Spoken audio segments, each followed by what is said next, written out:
Normandía, Francia. Un mes después del día D, un regimiento canadiense se enfrenta a una infame unidad Panzer de las SS, a la que acusan de horribles crímenes de guerra. Los canadienses y la 12ª Unidad Juventudes Hitlerianas de las SS se habían estado enfrentando desde el 7 de junio, así que mantenían una batalla privada muy violenta.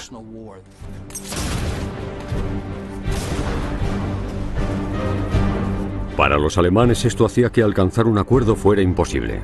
Había dos opciones, victoria o muerte.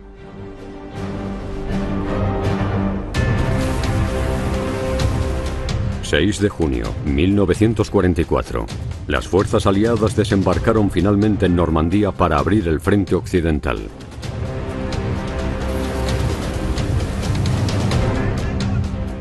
Pero los fanáticos y reaccionarios nazis continuaron luchando sin tregua para sobrevivir.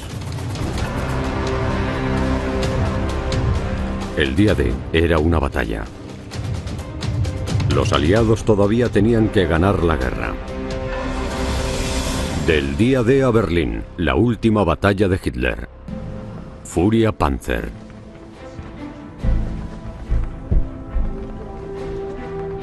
...8 de julio, 1944... afueras de Caen, en Francia. Los canadienses de la Reserva de Infantería Regina Rifles se preparan para ayudar a liberar la ciudad francesa. Exploraron cómo avanzar hasta su objetivo en la zona noroeste. Y no les gustó lo que vieron. Era muy llano, había pocos lugares para ocultarse.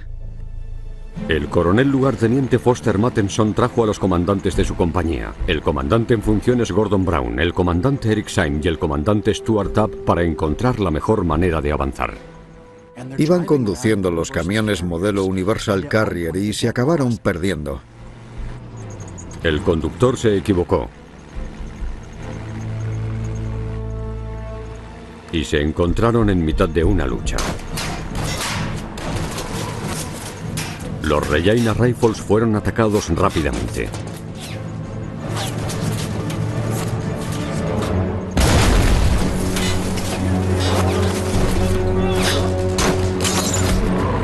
Dispararon y mataron a uno de los conductores. Los pasajeros se agacharon para cubrirse.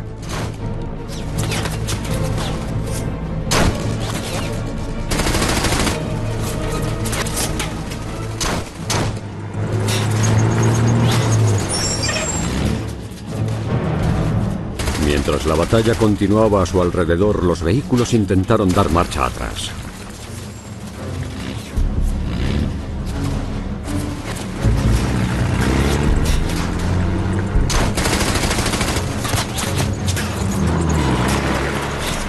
En el caos de la batalla, los camiones se retiraron y dejaron a los oficiales atrás.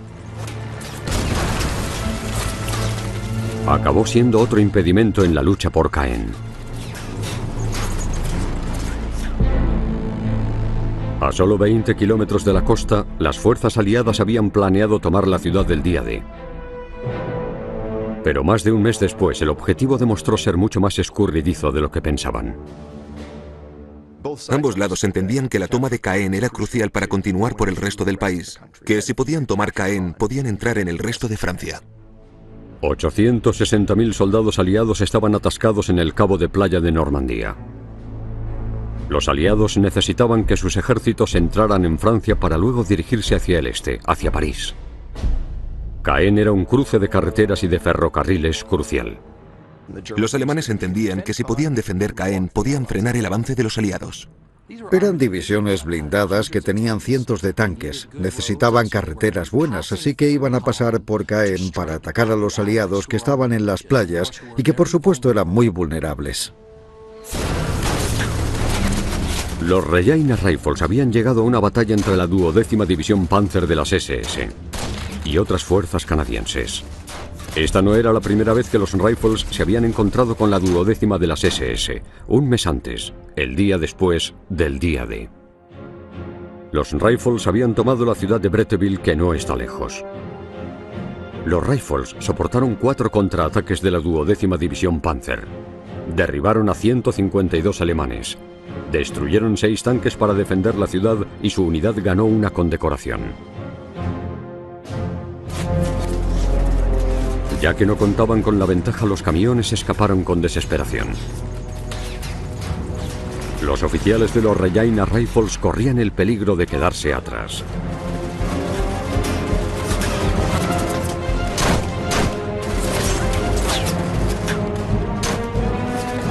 Se subieron a la parte trasera de un vehículo que para su sorpresa estaba cargado de explosivos. Se agacharon para cubrirse mientras el fuego enemigo agujereaba el vehículo, con la esperanza de que ninguna bala causara una explosión mortal.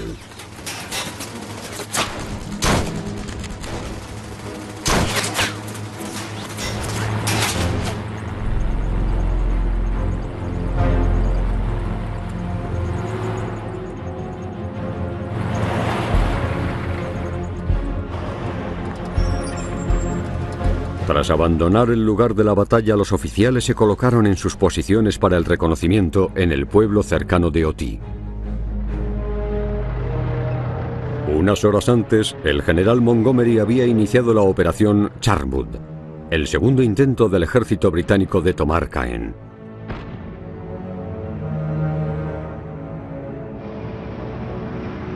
Para apoyar la operación, los Regina Rifles debían tomar la abadía de Ardennes, que custodiaba la entrada al noroeste.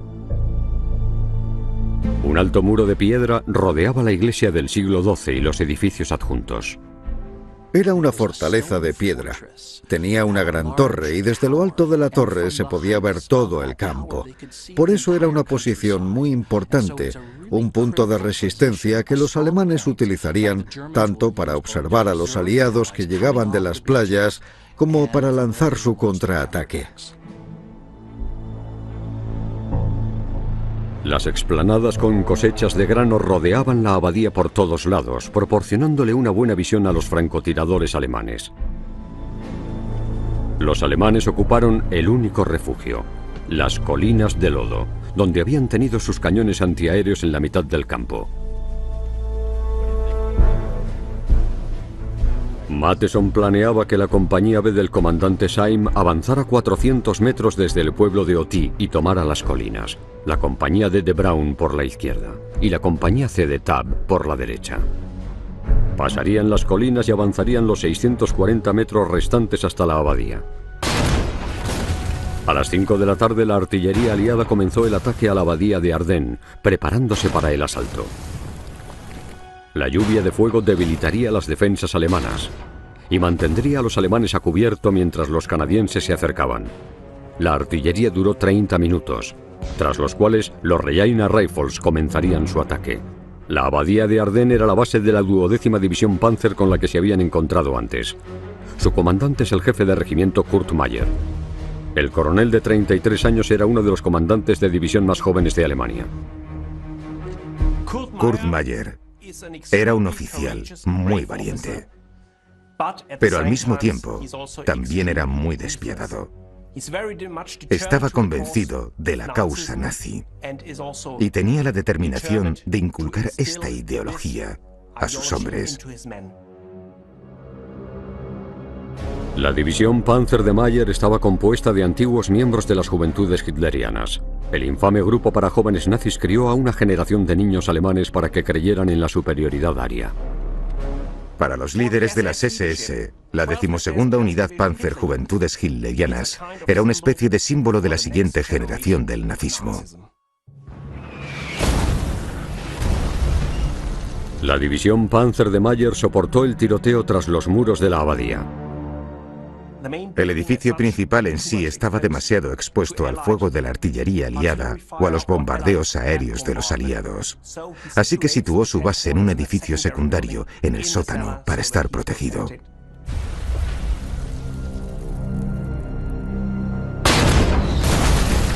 Mientras la lluvia de fuego aliada continuaba sobre la abadía, Brown y los demás Regina Rifles intentaron acercarse al campo desde el cual debían atacar, pero resultaba difícil. Los Regina Rifles estaban atrapados porque el pueblo de Oti no había sido liberado, por lo que los alemanes también podían atacar para presionar a los Rifles.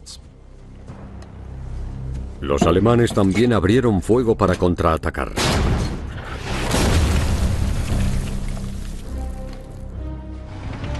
Varios tanques aliados se colocaron cerca. Pero al acercarse la hora del asalto, un cañón alemán comenzó a disparar. Este cañón de 88 milímetros era la pieza de artillería más efectiva del arsenal nazi, y los tanques aliados la temían. En combate terrestre tenían un alcance de casi 15.000 metros, y con un equipo bien formado manejándolo podía disparar una ronda cada 3 segundos.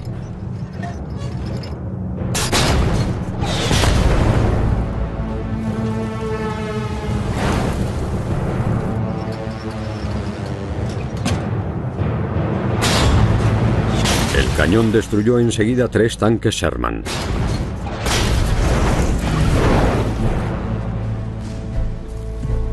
Mientras los soldados de su interior escapaban, fueron atacados por las ametralladoras alemanas desde la colina cercana. Para evitar quedar expuestos a la artillería alemana, los tanques que quedaban se retiraron. A menudo nos imaginamos la lucha en Normandía como asaltos con tanques y ataques al enemigo muy rápidos, pero en realidad eran ataques con armas combinadas, y si los tanques se alejaban demasiado de la infantería, los cañones antitanques, que en este momento de la guerra eran muy efectivos, los podían derribar fácilmente.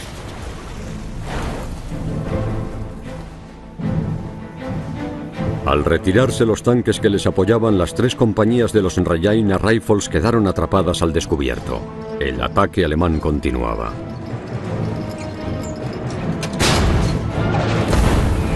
Los canadienses corrían el riesgo de ser eliminados por completo antes de poder llegar a su objetivo.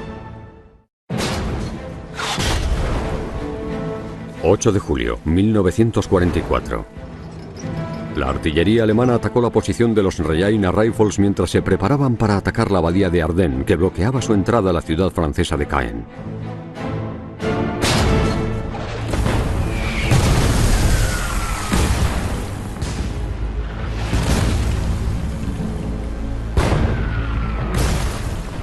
Otras unidades canadienses llamaron a los Regina Rifles Jones Rurales, porque procedían de una zona campestre de Canadá.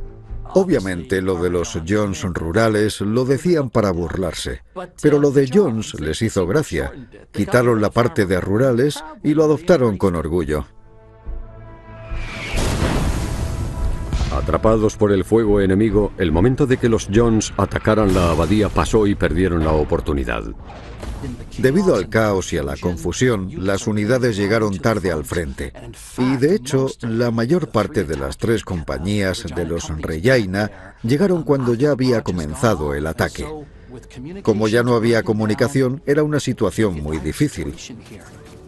Los Regina se enfrentaron al ataque de la fortaleza casi sin apoyo de la artillería. Los Regina solo pudieron ponerse a cubierto y esperar que pasara el ataque alemán.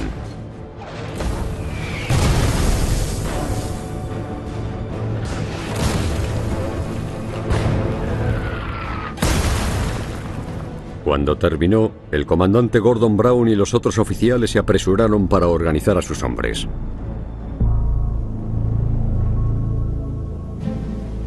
A las 6 de la tarde, 30 minutos después de lo previsto, los Regina comenzaron el asalto con la compañía B del comandante Eric Syme a la cabeza.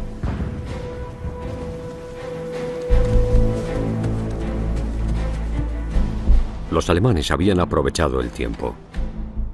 Durante la pausa, los defensores alemanes pudieron reagruparse y apuntar las ametralladoras, apuntar los cañones antitanques. Y eso es el peor escenario para cualquier ejército. Cuando las 3 compañías de los Regina comenzaron a avanzar, la compañía B debía avanzar 400 metros desde el pueblo y tomar la colina, la única zona a cubierto en el campo.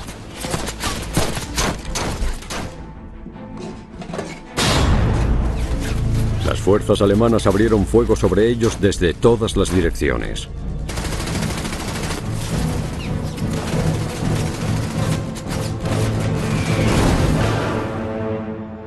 Creían que Caen era tan importante que el mariscal de campo Erwin Rommel asignó unidades de élite para defenderla.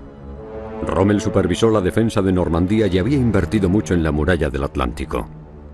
Era una serie de búnkeres, fortificaciones, posiciones defensivas por las costas de Francia, Bélgica, los Países Bajos, Dinamarca y Noruega. Se supone que iba a prevenir una invasión aliada. Según su experiencia con los aliados en el norte de África, Rommel sabía que los tanques alemanes eran vulnerables a la superioridad aérea aliada. Rommel pensaba que había que derrotar a los aliados en las playas durante las primeras horas de las invasiones. Como los alemanes no lo consiguieron el día D, la lucha se hizo más desesperada. Los alemanes seguían determinados a luchar, porque pensaban que si los aliados ganaban la guerra, el pueblo alemán sería aniquilado. Esto era especialmente cierto en los líderes militares alemanes como Kurt Meyer, comandante de la 12ª División Panzer que había tomado la abadía. Creían que la guerra debían lucharla de la manera más feroz, porque era una lucha por su supervivencia. Meyer ya se había encontrado antes con unidades canadienses. Los canadienses y la 12ª Juventudes Hitlerianas de las SS se habían enfrentado desde el 7 de junio y hubo batallas muy feroces por todo el frente.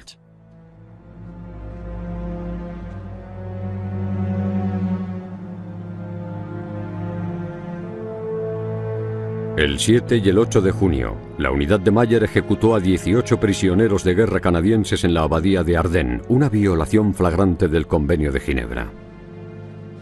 Para la gente como Meyer o los oficiales de las SS, era todo o nada, y no podían alcanzar un acuerdo con el enemigo.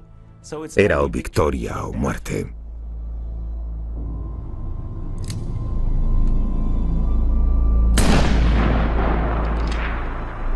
Entonces, la 12ª Juventudes Hitlerianas de las SS creyó que si eran capturados o si se rendían ante los canadienses serían ejecutados en represalia.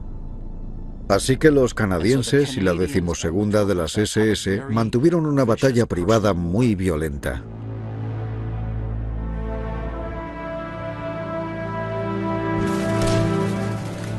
La compañía B de los Regina Rifles todavía encabezaba el avance hacia la colina en la mitad del campo.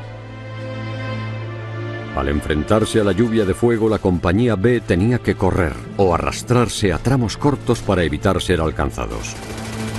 Los alemanes abrieron fuego con morteros, con ametralladoras, con francotiradores, y los Regina Rifles cayeron uno a uno.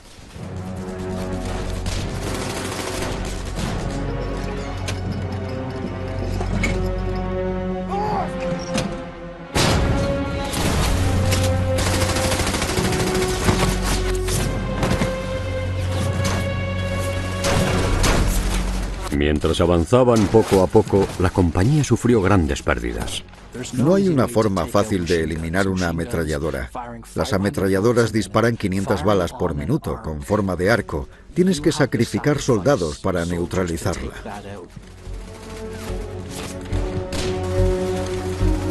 No tenían más opción que seguir avanzando. 3 compañías de los Regina Rifles comenzaron el asalto contra la abadía de Ardennes.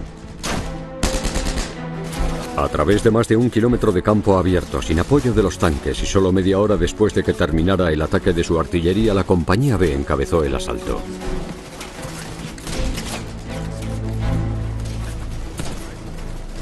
La compañía B avanzó lentamente e iban cubriéndose con lo que podían.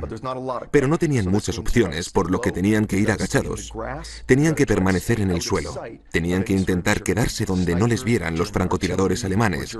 Así que fue un proceso muy lento y que causó muchas bajas porque cada vez que se levantaban, les disparaban. Las bajas seguían aumentando y las semanas de esfuerzo también se cobraron su peaje. Estaban muy debilitados en aquel momento. Habían perdido muchos soldados en batalla durante el primer mes en Normandía.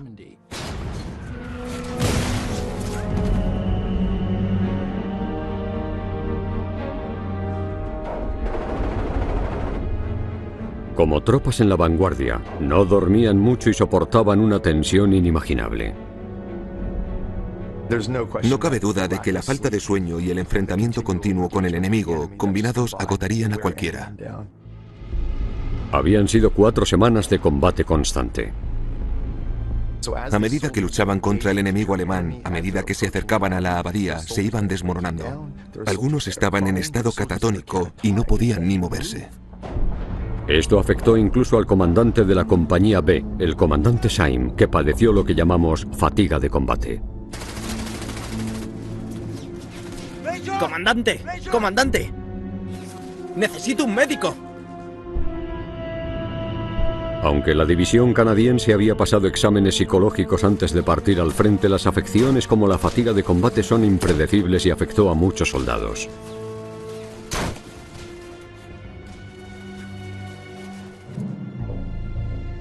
A finales de julio de 1944, la fatiga de combate comprendía un 25% de todas las heridas no mortales de los aliados. Tras el día D, grupos de los ejércitos británicos y canadienses establecieron centros en primera línea de combate para tratar la fatiga. El tratamiento era sencillo: tranquilizantes y sueño. Querían tratarlos rápidamente de manera efectiva porque querían que regresaran al frente.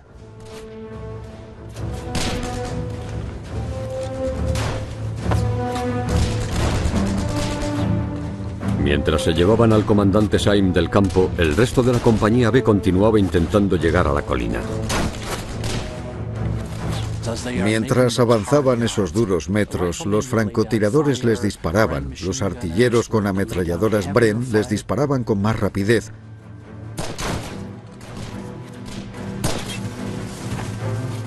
Lo que hicieron para neutralizar esas ametralladoras fue usar granadas en su mayor parte. Las granadas explotaban y dispersaban metralla, por supuesto, y así es como al final tomaron la colina.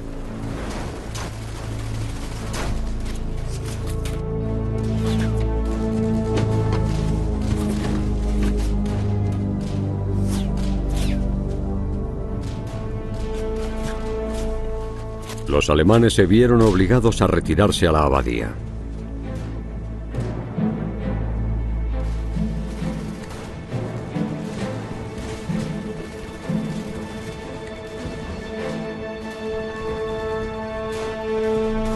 Para alcanzar el objetivo, la compañía B quedó destrozada. 61 de sus 100 hombres resultaron muertos.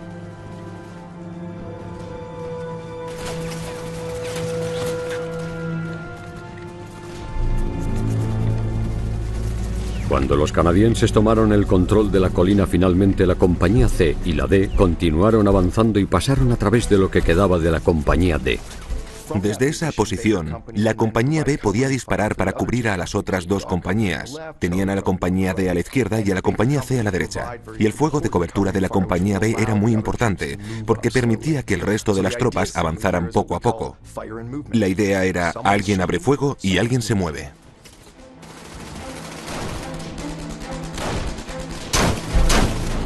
Para evitar que sus hombres corrieran el mismo destino que la compañía B, el comandante Tapp de la compañía C ordenó que se lanzaran morteros altamente explosivos contra el complejo de la abadía. Esperaba que la distracción proporcionara a sus hombres la cobertura que tanto necesitaban. Pero le informaron de que los Rajaina no tenían morteros altamente explosivos disponibles y en su lugar le ofrecieron humo.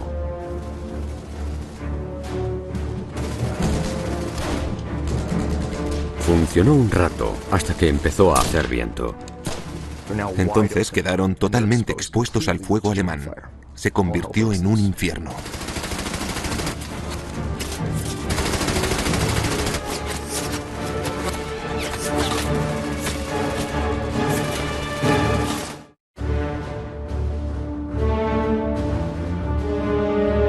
Mientras avanzaban bajo fuego enemigo, las compañías C y D de los Regina Rifles canadienses debían atacar la abadía de Ardennes a través de 640 metros de campo abierto.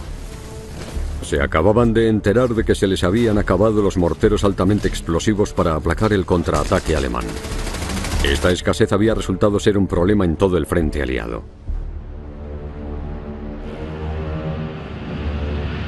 Tres semanas antes, una gran tormenta azotó la costa de Normandía. 800 barcos y botes quedaron varados, dañados o destruidos el 19 de julio, lo cual debilitó aún más la línea de provisiones aliadas que ya sufrían a causa de la falta de un puerto de agua profunda. Todas las unidades tenían que soportarlo como pudieran. Avanzar a campo abierto sería un suicidio. Así que los Regina dispersaron humo para cubrir su avance. Una vez más, el comandante en funciones Gordon Brown y la compañía D avanzaron por el flanco izquierdo.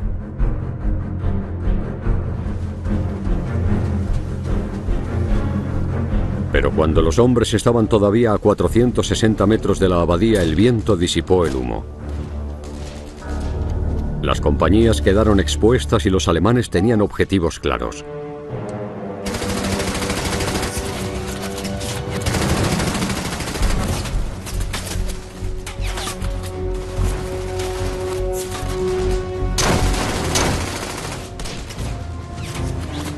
En medio del caos, el 13º pelotón de la compañía C se metió en un campo de minas.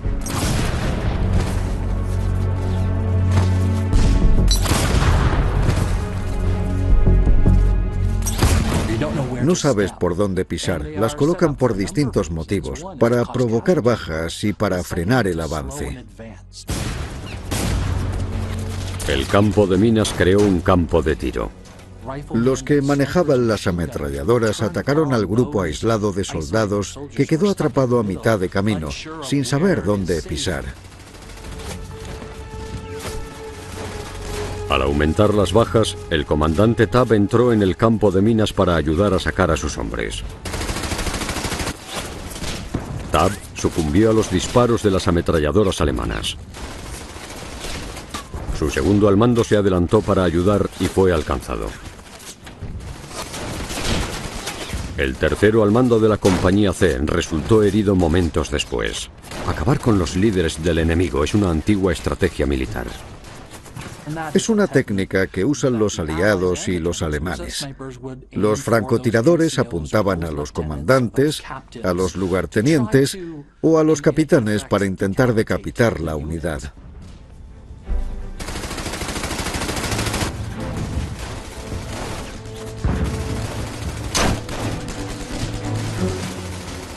Sin líderes, la compañía C se retiró a la colina. Habían perdido a 85 hombres de 106. El objetivo oficial del general Bernard Montgomery en Caen era atraer a las tropas alemanas para matar, herir o capturar a tantos como fuera posible. Una guerra de desgaste, pero la campaña para capturar Caen resultó costosa para todos los implicados. Los bombardeos aliados para apoyar la operación Charmwood comenzaron la noche anterior, el 7 de julio. Más de 460 aviones dejaron caer 6.000 bombas en la ciudad. Aunque el bombardeo mejoró la moral de los soldados aliados, el impacto estratégico en las tropas alemanas fue mínimo. Los escombros resultantes obstaculizaron el avance de los aliados y la retirada de los alemanes. También tuvo un impacto entre la población civil de Francia, porque murieron civiles franceses y esto influyó de forma negativa en la visión de la población francesa de los aliados.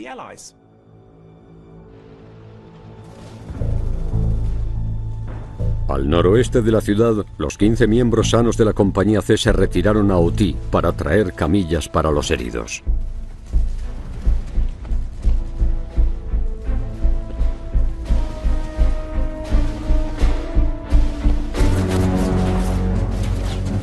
Casi 3 horas después de comenzar el ataque a la abadía de Ardennes, la compañía D de Gordon Brown era la única de los Regina Rifles que seguía luchando.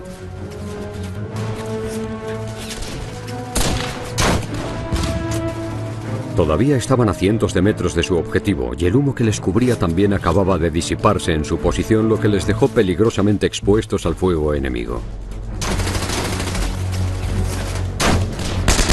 La 12ª de las SS dejó rápidamente atrapados a Brown y a sus hombres de nuevo.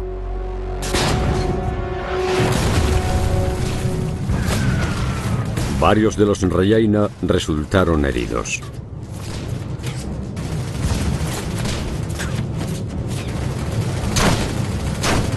Para limitar las bajas de la compañía, Brown y sus hombres avanzaron a intervalos cortos. A veces tan solo avanzaban unos centímetros cada uno.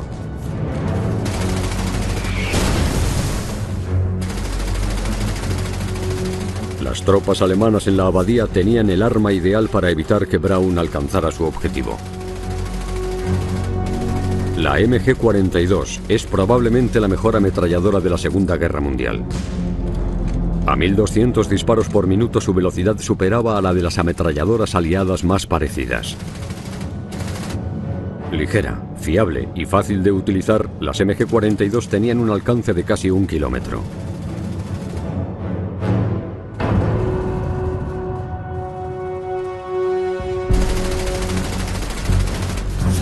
Para evitar las ametralladoras alemanas, el 16º pelotón de la compañía D viró hacia el flanco izquierdo de la abadía.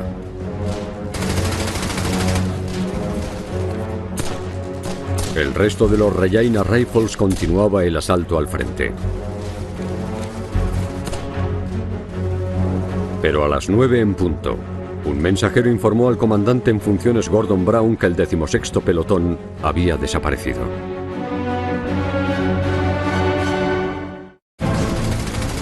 ...8 de julio de 1944. Anochecía, y los Regina Rifles continuaban su asalto a la abadía de Ardennes, una posición fortificada que controlaba el acceso a la ciudad francesa de Caen. Al tener noticias de que algunos de sus hombres habían desaparecido y sabiendo que los necesitaba a todos para tomar la abadía, el comandante en funciones, Gordon Brown, salió en busca del 16º pelotón. Al buscar en el campo de batalla, descubrió algo perturbador. Encontró una pequeña zanja que era una escena de pesadilla. Había soldados heridos sangrando, muriéndose, gritando, y pensó que era el pelotón que había perdido. Pero no, era un grupo de los Can Scots, otro regimiento canadiense que había acabado en el campo de batalla y había muchos heridos.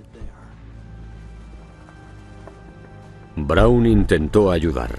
Vendó a los heridos de más gravedad. No sabía muy bien qué hacer. Obviamente, su instinto humano era ayudarles, pero ese no era el papel del comandante de una compañía. Así que les dio su agua. Debió de pasar mucha sed. Sin poder hacer nada más por ellos, Brown regresó con el resto de su compañía. Hizo lo correcto, lo que tenía que hacer como soldado, que era seguir avanzando hacia el objetivo final. Cuando regresó, Brown se encontró a la compañía D en el fragor de la batalla. La compañía D estaba desplegada por el campo de batalla. Se enfrentaban a una fortaleza de piedra, y los alemanes les disparaban sin parar. Me sorprende mucho cómo pudieron seguir avanzando. Cargaron valientemente contra los muros de la abadía. Sí que pidieron más humo, y el humo es muy efectivo. Oscureció el frente durante unos minutos que eran muy necesarios. Los hombres dispararon y lanzaron granadas mientras corrían.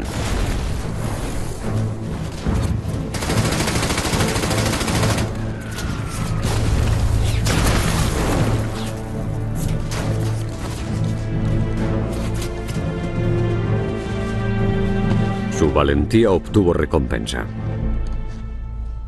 A las 10 de la noche en punto, la compañía D llegó a los muros de la abadía. Como los Regina Rifles se acercaban y el coronel Kurt Meyer había planeado proteger sus fuerzas para el combate, pidió permiso para retirarse. Y le contestaron que no. No hay retirada. La forma de pensar de los líderes alemanes era: ¿dónde terminará la retirada? Pero Meyer se retiró de todas formas, y luego dijo que sabía que no podían defender Caen. Las órdenes de Hitler de defender la ciudad hasta la última bala significaría el sacrificio innecesario e inútil de sus hombres. Así que la lucha desesperada del 8 de julio era para ganar tiempo para evacuar a los soldados heridos de Meyer al amparo de la oscuridad. Crearon un plan para retrasar la toma de la abadía y que a los canadienses les resultara lo más difícil posible.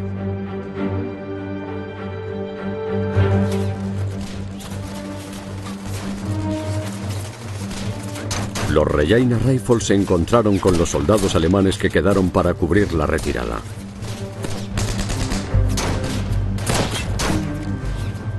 Lanzaron un último ataque y encontraron la manera de entrar en esa fortaleza y expulsar a los alemanes.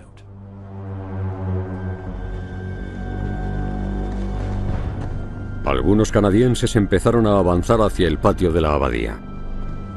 El capitán Brown ordenó a los soldados que se atrincheraran fuera de los muros. Llevaban un mes luchando contra los alemanes y Brown sabía que todavía no estaban a salvo. Los alemanes habrían dejado preparadas sus armas. Una de las ventajas de ocupar una posición cuando estás defendiendo es que la tienes perfectamente localizada en el mapa y tu artillería sabe perfectamente dónde atacarla. Al enterarse de que las tropas aliadas habían llegado a los muros, Mayer ordenó a su artillería que hiciera caer una lluvia de fuego contra la abadía. Las astutas órdenes de Brown impidieron que hubiera más bajas entre sus hombres, pero todavía tenían que acabar de cumplir su objetivo, de ocupar la abadía en sí.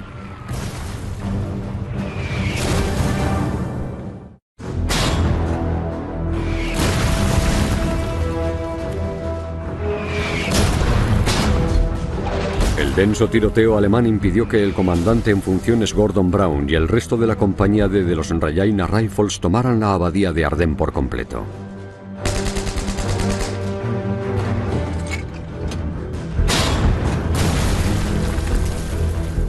Mientras los hombres soportaban la lluvia de fuego, el pelotón perdido por fin reapareció.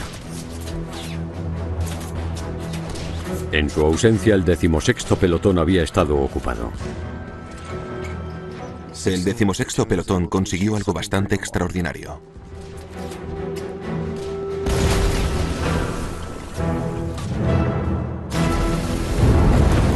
Neutralizaron una batería de cañones 88 alemanes.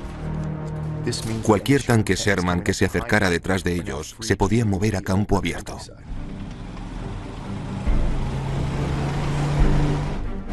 La reaparición del pelotón aumentó el número de efectivos de la compañía a 70 soldados, pero Brown sabía que necesitaba más hombres y quería tomar y ocupar la abadía. Llevaban 5 horas y media luchando. Habían perdido a unos 200 soldados entre muertos y heridos. Muchos de ellos habían quedado esparcidos por el campo de batalla. Y en ese momento pedían ayuda en la oscuridad. Pero no había comunicación desde la avanzadilla hacia atrás. No había comunicaciones inalámbricas ni teléfonos. Brown y un teniente regresaron al pueblo de Oti a pie para pedir refuerzos y para informar a la base de su progreso.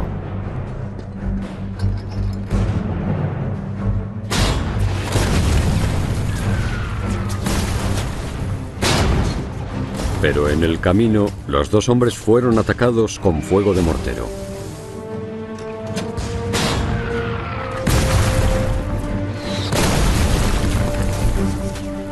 Soportaron las 80 rondas de disparos. El bombardeo era otra fase del plan del general Kurt Meyer para cubrir la retirada de la 12ª de las SS, de Caen. La retirada de Meyer resultó sensata para proteger la fuerza de la unidad. En la segunda semana de julio, las bajas en batalla de los alemanes en Europa Occidental superaron los 100.000 hombres. Pero los alemanes solo habían conseguido reemplazar un 9% de sus pérdidas de personal.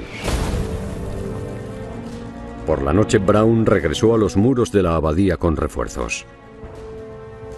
La compañía de los Regina Rifles que había estado en la reserva.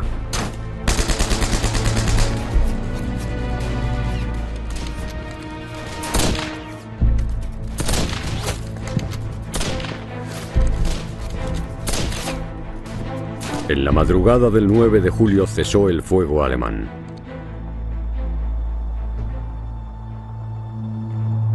Era una calma inquieta. No puedo imaginarme cómo sería mirar a tu alrededor y que no haya balas zumbando, y no escuchar rondas de artillería explotar a tu alrededor, y de repente darse cuenta de que durante unos breves momentos hay un poco de calma.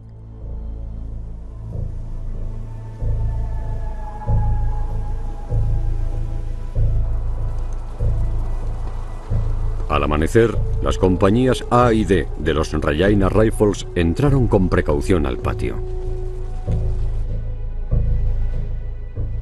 Así que cuando Mayer se retiró, intentó retrasar el avance del enemigo dejando francotiradores. Esto les dio tiempo a sus tropas para retirarse de forma ordenada. Con francotiradores y trampas, el enemigo no se siente a salvo. No sabe dónde está el enemigo, de dónde viene, así que tiene que ir con mucho cuidado al avanzar. Hasta media tarde estuvieron neutralizando a los francotiradores alemanes de la abadía.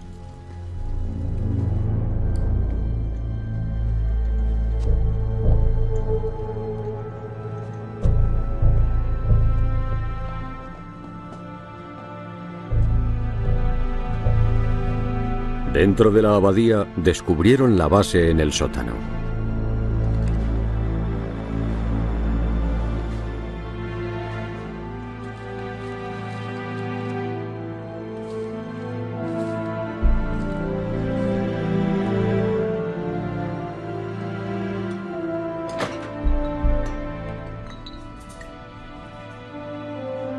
El capitán Brown estaba más que agotado. Más tarde comentaría que estaba casi delirando, que tenía alucinaciones.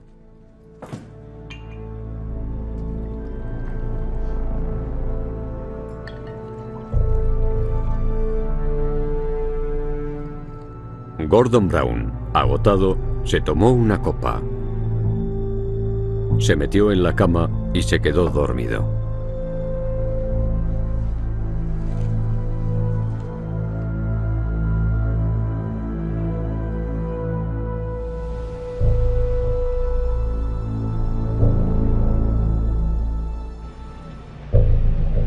Los aliados tomaron la parte oeste de Caen sobre el río Orne la tarde del 9 de julio. Durante la operación Charwood, los Regina Rifles sufrieron 216 bajas que incluyen la muerte de 36 hombres. En cuanto a las bajas ese día, un 50% de los soldados en combate murieron, resultaron heridos o fueron tomados como prisioneros. Hubo tantas bajas en las compañías C y B que, tras esta batalla el 8 y 9 de julio, dejaron de funcionar. Los civiles franceses también quedaron muy afectados. Un 75% de Caen había sido destruida y habían muerto centenares de personas.